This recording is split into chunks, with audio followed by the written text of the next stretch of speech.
আলিফ হত্যা মামলায় চিন্ময় দাসকে গ্রেফতার দেখানোর নির্দেশ। 50,000 ভিসার ভাগ্য নির্ধারণ আজ। হাসনাত আবদুল্লার গাড়িতে হামলার অভিযোগে আটক 54। যশোরে ইউপি চেয়ারম্যান সহ আওয়ামী লীগের 7 নেতা গ্রেপ্তার। নির্দিষ্ট সময়ের মধ্যে নির্বাচন আয়োজনে কাউকে চাপ দেওয়া হবে না, জানালো ইইউ। ফয়জুল করিমের মেয়র ঘোষণার আবেদন খারিজ। 3 দফা দাবিতে টানা কর্মবিরতি সহকারী শিক্ষকদের।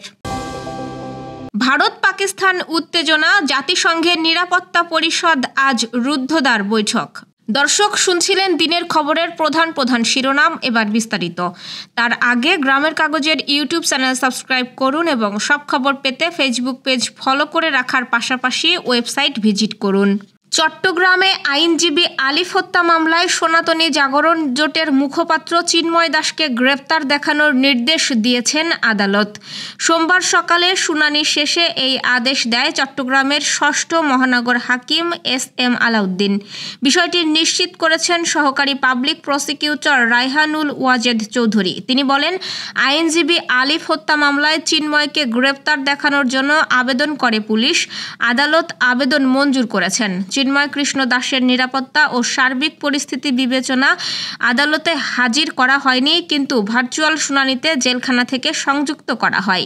জানা গেছে, চিন্ময় কাণ্ডে কোতোয়ালি থানায় দায়ের হওয়া 4টি মামলার মধ্যে আইনজীবী সাইফুল ইসলাম আলিফকে কুপিয়ে ও পিটিয়ে খুনের একটি এবং পুলিশের কাজে বাধা দান আইনজীবী ও বিচারপ্রার্থীদের ওপর হামলার অভিযোগে আরও 3টি মামলা রয়েছে। হত্যা মামলার শুনানি সোমবার ভার্চুয়াল আদালতে হয়। বাকি 3টি শুনানি মঙ্গলবার একইভাবে হবে। ইউরোপে বৈধ পথে উন্নত জীবনের আশায় ইতালির ভিসার জন্য অপেক্ষায় আছেন প্রায় 50,000 বাংলাদেশি কর্মী। দীর্ঘদিন ধরে অপেক্ষমান এই অভিবাসন প্রত্যাশীদের ভাগ্য নির্ধারণ হতে পারে আজ সোমবার থেকে। কারণ 2 দিনের সফরে ঢাকায় আসছেন ইতালির স্বরাষ্ট্রমন্ত্রী মাতেও পিয়ান্তেদোসি। সফরে ভিসা জটিলতা ও বৈধ অভিবাসন নিয়ে বাংলাদেশ সরকারের সঙ্গে তার গুরুত্বপূর্ণ আলোচনা হওয়ার কথা রয়েছে। বাংলাদেশি কর্মীরা ইতালিতে বৈধভাবে যেতে চেয়েও নানাভাবে অর্থ ব্যয় করেছেন। তবে দালাল ও মধ্যস্বত্বভোগীদের কারণে অনেকেই ভিসা প্রক্রিয়ায় ভুল তথ্য দিয়েছেন, যা ভিসা জটিলতার অন্যতম কারণ। অনেকে মাসের পর মাস পাসপোর্ট জমা দিয়েও কোনো আপডেট পাননি। এই অবস্থায় ইতালির স্বরাষ্ট্রমন্ত্রীর সফরকে তারা দেখছেন আশার আলো হিসেবে। সংশ্লিষ্ট বলছেন, 1 বছরের বেশি সময় ধরে প্রায় 1 লাখ আবেদনকারীর পাসপোর্ট ঢাকায় ইতালি দূতাবাসে আটকে ছিল, যা এখন কমে এসেছে অর্ধেকের কাছাকাছি, প্রায় 50,000-এ। দূতাবাস জানিয়েছে, ওয়ার্ক পারমিট দিয়ে অনেকে আবেদন করায় যাচাই বাছাইয়ে জটিলতা সৃষ্টি হয়েছে। গাজীপুরে জাতীয় নাগরিক পার্টির দক্ষিণ অঞ্চলের মুখ্য সংগঠক হাসনাত আবদুল্লার গাড়িতে হামলার অভিযোগে 54 জনকে আটক করেছে পুলিশ। এছাড়া ওই ঘটনায় সোমবার সকাল পর্যন্ত থানায় কোনো অভিযোগ বা মামলা হয়নি বলে জানিয়েছে পুলিশ। তাদের প্রায় সবাই আওয়ামী লীগ ও সংশ্লিষ্ট বিভিন্ন সংগঠনের নেতাকর্মী বলে পুলিশের দাবি। সোমবার সকালে গাজীপুর মহানগর পুলিশের কমিশনার নাজমুল করিম খান বলেন, যে সরকারকে তারা বিদায় করেছেন সেই সরকারের লোকজনই এই হামলার সঙ্গে জড়িত। তারা নানা ইস্যু তৈরি করার জন্য এই হামলা করেছে। তিনি আরও বলেন, ওই ঘটনার পর থেকে পুলিশের একাধিক দল হামলাকারীদের চিহ্নিত করে গ্রেপ্তার করতে অভিযান পরিচালনা করছে। এখন পর্যন্ত 54 জনকে আটক করা হয়েছে।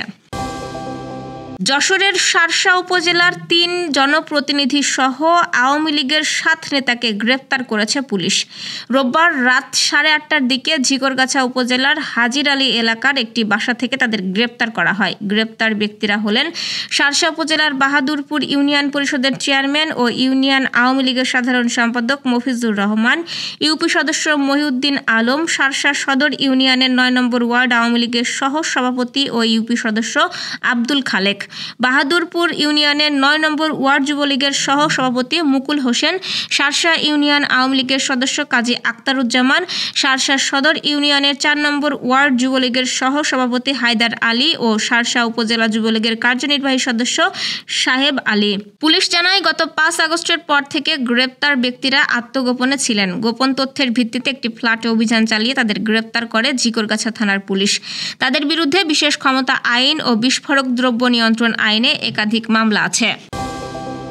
ঢাকায় নিযুক্ত ইউরোপীয় ইউনিয়ন রাষ্ট্রদূত মাইকেল মিলার বলেছেন, বাংলাদেশে আসন্ন জাতীয় নির্বাচন নিয়ে কোনো নির্দিষ্ট সময়সীমা চাপিয়ে দেবে না ইইউ, বরং তারা একটি আন্তর্জাতিক মানের অংশগ্রহণমূলক ও স্বচ্ছ নির্বাচনী পরিবেশ তৈরিতে সহযোগিতা করতে চায়। সোমবার জাতীয় প্রেস ক্লাবে এক অনুষ্ঠানে অংশ নিয়ে তিনি এসব কথা বলেন। রাষ্ট্রদূত মিলার বলেন, জাতীয় নির্বাচন কবে অনুষ্ঠিত হবে তা একান্তই বাংলাদেশের জনগণ এবং সংবিধান অনুযায়ী নির্ধারিত বিষয়। আমরা কারো ওপর কোনো নির্দিষ্ট সময়ের মধ্যে নির্বাচন আয়োজনের চাপ দিচ্ছি না। ইইউ রাষ্ট্রদূত বলেন, নির্বাচনের সময় বাংলাদেশের জন্য অবশ্যই গুরুত্বপূর্ণ, তবে আমরা মনে করি সবচেয়ে বেশি জরুরি একটি সুষ্ঠু, অংশগ্রহণমূলক এবং আন্তর্জাতিক মানের নির্বাচন আয়োজন। ইসলামী আন্দোলন বাংলাদেশের সিনিয়র নায়েবে আমির মুফতি সৈয়দ মোহাম্মদ ফয়জুল করিমের বরিশালের নির্বাচনী ট্রাইব্যুনালের মেয়র ঘোষণার আবেদন খারিজ করেছে আদালত।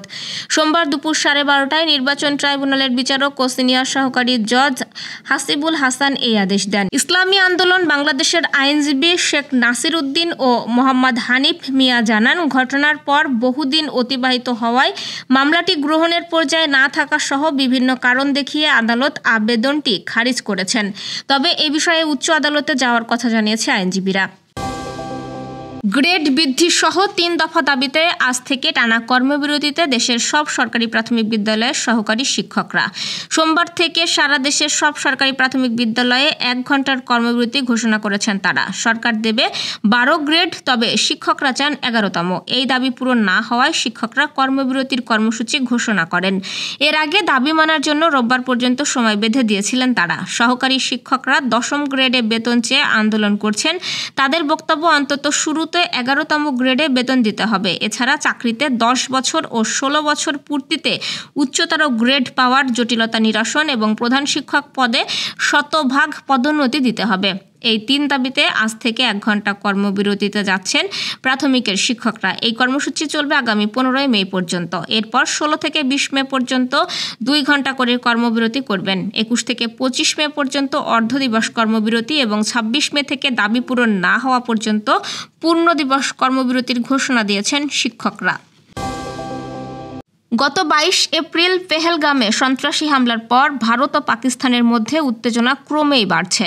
এমন পরিস্থিতিতে সোমবার এক রুদ্ধদ্বার পরামর্শমূলক বৈঠক করবে জাতিসংঘের নিরাপত্তা পরিষদ। ইসলামাবাদের অনুরোধে গ্রিসের সভাপতিত্বাধীন নিরাপত্তা পরিষদ বিকেলে বৈঠকটি আহ্বান করেছে। ভারতের সংবাদ মাধ্যম এনডিটিভি এ খবর জানিয়েছে। পাকিস্তানের পররাষ্ট্র মন্ত্রণালয় জানিয়েছে, তারা পেহেলগাম সন্ত্রাসী হামলার পর অঞ্চলের সাম্প্রতিক ঘটনা প্রবাহ সম্পর্কে জাতিসংঘকে অবহিত করবে। এর মধ্যে ভারতের সিন্ধু নদীর পানি চুক্তি স্থগিত করার সিদ্ধান্তও রয়েছে।